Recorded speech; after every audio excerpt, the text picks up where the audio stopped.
ሰላም ጤና ይስጥልን። የጊዮን ዜና መረጃዎችን እንሆ። ሰበር የብስራት ዜና ተሰምቷል። የጎንደር አርበኞች የአማራ ሕዝብን አስቀድመዋል። በጎንደር የነበረውን ግጭት እልባት ለመስጠትና አንድነትን ለማጽናት አስቻይ ሁኔታ ለመፍጠር ውስብስብ ያደሩ ጉዳዮችን በእርቅ በዛሬው ዕለት ተፈተዋል። ለትግሉ ደጋፊዎች በሙሉ እንኳን ደስ ያላችሁ ያለው አርበኛ ዮሐንስ ንጉሱ የአፋባ ሰሜን አማራ ቀጠና በላይ እዝ ሕዝብ ግንኙነት መምሪያ ኃላፊ ሲሆን የአፋባና የአፋሃድ የጎንደር ቀጠና ወንድማማች አማራዎች በፍቅር ሲተቃቀፉ ለመመልከትም ተችሏል። አርበኛ ዘመነ ካሴ እንዳለው በአማራ ትግል አንድም የማያስፈልግ ታጋይ የለምና አፋባህና አፋሃድም አንድ ሆነው የአማራን ትግል ለድል ያበቁት ዘንድ ቅንነት ከሁሉም አመራሮች ያስፈልጋል። በዛሬው ዕለትም አርበኛ ዘመነ ካሴ ጥቅምት 4 2018 ዓ.ም አርበኛ ዘመነ ካሴ ለጎንደር ወንድሞቹ ባስተላለፈው መልእክቱ ወንድሞቻችን አንድ ቃል እንድትናገሩ፣ እንዳታዝኑ፣ ፍጹማን እንድትሆኑ ሁላችሁንም በጌታችን በኢየሱስ ክርስቶስ እማልዳችኋለሁ። እንዳትለያዩም አንድ ልብና አንድ ሐሳብ ሆናችሁ ኑሩ እንዲል የሐዋርያው ቅዱስ ጳውሎስ መልእክት ወደ ቆሮንቶስ ሰዎች እንኳን ደስ ያለን፣ ክፋት ለማንም በጎነት ለሁሉም፣ አንድ አማራ እስከ ምጽአት አማራ፣ አዲስ ትውልድ፣ አዲስ አስተሳሰብ፣ አዲስ ተስፋ ሲል ገልጿል። ዛሬ ጥቅምት 4 2018 ዓ.ም ከሌሊቱ 12 ሰዓት ጀምሮ በአማራ ቀጠና ቴዎድሮስ ዕዝ 3ኛ ጎጃም አገው ምድር ክፍለ ጦር 10 አለቃ ኤፍሬም አጥናፉ ብርጌድ አዲስ ቅዳም ከተማ ውስጥ በመግባት ባደረገችው የእጅ በእጅ ውጊያ የታገዘ ድንገተኛ ኦፕሬሽን በጠላት ላይ ከፍ ያለ የሰብአዊና ቁሳዊ ኪሳራ አድርሰዋል። በዚህም ከሌሊቱ 12 ሰዓት እስከ ረፋዱ 5 ሰዓት ድረስ ለተከታታይ 5 ሰዓታት በቆዩ ልዩ ኦፕሬሽን አዲስ ቅዳም ስላሴ፣ አባይን ዓለም፣ ከብት ገበያና ባታ ቤተክርስቲያን መሽጎ የነበረው ከሞት የተረፈ ጠላት በፋኖች አረር የተሸኙ 19 እድለቢስ ጓዶችን ሳያነሳ ቁስለኛና ቁሳቁሱን በየሜዳው እያንጠባጠበ ሙሉ ለሙሉ ምሽጉን በመልቀቅ ወደ አድጓሚ ተራራ ፈርጥጧል። አጠቃላይ በዛሬው የአዲስ ቅዳም ከተማ ልዩ ኦፕሬሽን 19 የብልጽግና ታጣቂ ሲደመሰስ 27 ቁስለኛ ሆኖ 16 ክላሽንኮቭ መሳሪያ ብዛት ካለው ተተኳሽ ጋር በምርኮ ገቢ ተደርጓል።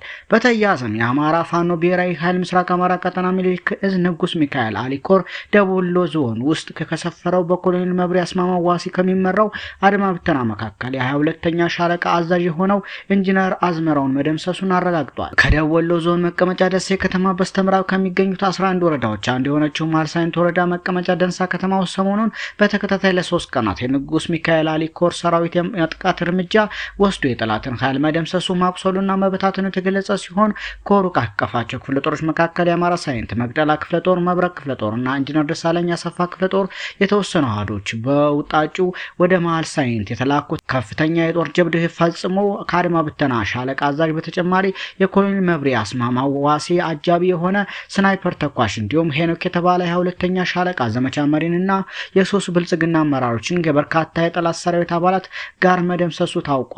የመሃል ሳይንት ወረዳ ኮማንድ ፖስት ከዚህ ቀደም ያዛቸው የግፍ እስረኞችን ሰብስቦ ወደ ካምፖስ ዶለ ጦርነት ከለላነት እንደተጠቀማቸውም ታውቋል። ደንሳ ከተማ ዳር እየተገነባ ያለው ሆስፒታል ግቢ ውስጥ የመሸገው ጠላት የሆስፒታሉን ህንፃ እና እስረኞችን እንደ ጋሻ ተጠቅሞ ራሱን ለመከላከል ቢሞክርም እነ ሞት አይፈራ ካምፑን ተጠግተው በቦምብ ስላጋዩት ብትንትኑ ሊወጣ ችሏል። የደንሳው ድንገተኛ ኦፕሬሽን ተከትሎ አንድ ጋንታ አድማ ብተና ሙሉ ለሙሉ ተበትኗል። የጋንታው አባላት ከነበሩት 3ቱ ወደ ኮሩ ሰራዊት በገዛ አፍቃራቸው ከነሙሉ ትጥቃቸው ሲከዱ 15 አስከባሪዎችም ጠላትን ከርተዋል። የኮሩ ሰራዊት ደንሳ ከተማን ሙሉ በሙሉ ሲቆጣጠር የጠላት ኃይል ከጎረቤት ወረዳዎች የሰውን ኃይል ጭማሪ ጠይቆ ከመካነ ሰላም በኩል አጋዥ ቢላክለትም አስክሬን አጅበው ቀብር ከመፈጸም ውጭ የሰጡት የተለየ ድጋፍ የለም። በዛሬው ዕለት ማለትም ጥቅምት 4 ቀን 2018 ዓ.ም ጭምር የልቅሶ ስነ ስርዓት ላይ ጥይት ሲተኩሱ ማርፈዳቸውን ነው ለማወቅ የቻልነው። ከትናንት በስቲያ አመራሮቹ ሲቀብሩም የቡድን መሳሪያ ተኩስ ጭምር እንደነበር ተረጋግጧል። የደንሳ ኦፕሬሽንን የመሩት የሚኒሊክ ዕዝ ምክትል ዘመቻ መሪ ኮሎኔል ፋንታውን መኩዬ፣ የዕዙ ምክትል ወታደራዊ አዛዥ ሻለቃ ሀብታሙ ደምሴ፣ የንጉስ ሚካኤል አሊኮር አዛዥ ሻለቃ አብነው ታደሰ፣ የባለሽርጡ ክፍለ ጦር ወታደራዊ አማካሪ ሻለቃ ክንዱ ሰውነት፣ የባለሽርጡ ክፍለ ጦር ዘመቻ መሪ 100 አለቃ ታደሰ አስፋው እንዲሁም የንጉስ ሚካኤል አሊኮር ወታደራዊ አዛዥ ፋኖ አበበ መኩሪያና የኮሩ ዘመቻ መምሪያ ኃላፊ ፋኖ ጌትነት ሲሆኑ በኮሩ ስር ካሉት ክፍለ ጦሮች መካከል ከ3ቱ የተወጣጣ ኃይል በመያዝ ታላቅ የጦር ጀብድ ፈጽመዋል።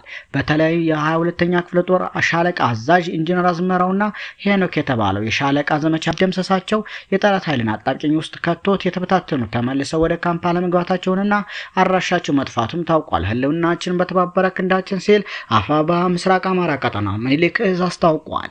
እንዲሁ ሁለት የአርመኒው አገዛዝ ሰራዊት አባላት በደፈጣ ኦፕሬሽን በቁጥጥር ስር ውለዋል።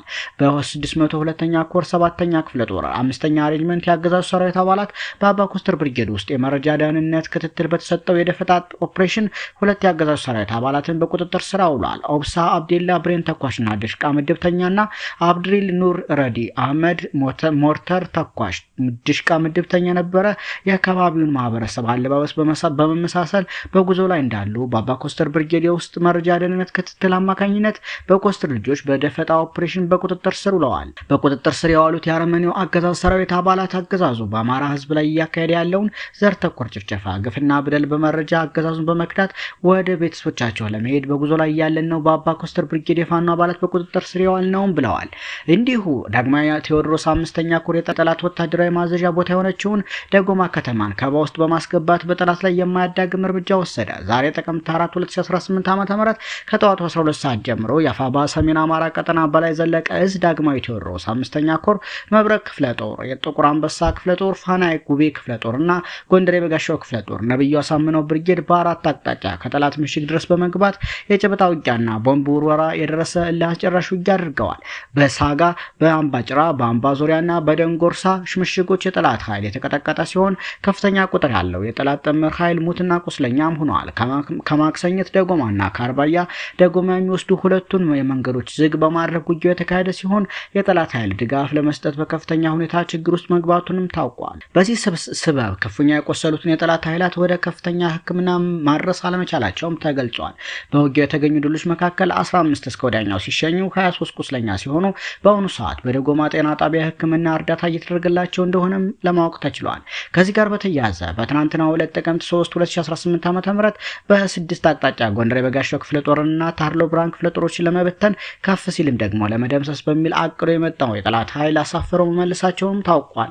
ውጊያው ከምንዛሩ አርሴማ እስከ አይባ ደንቀስ ከፍተኛ ቦታዎችን ያካለለ ሲሆን የጠላት ኃይል ከፍተኛ ወታደራዊና ፖለቲካዊ ኪሳራዎችን አስተናግዶ ሊመለስ ችሏል። ካዘዞ ካምባ ጊዮርጊስ ከደጎማና ከአርባያ ተወጣጥቶ የመጣው የብልጽግና ወንበር አስጠባቂ ኃይል የዘወትር ግብሩ የሆነውን ሙትና ቁስለኛን በጣማዎቹ ፋኖች ተከናንቦ ይህ ዜና እስከተጠናከረበት ጊዜ ድረስ ወደ መጣበት የተመለሰ መሆኑም ታውቋል። በውጊያው 9 ሞተ ሲሆን 6 ቁስለኛ ተደርጓል ሲል አፋባ ሰሜን አማራ ቀጠና በላይ ዘለቀ እዝ አስታውቋል። ሰሞነኛ መረጃዎች እነኝህን ይመስሉ ነበር።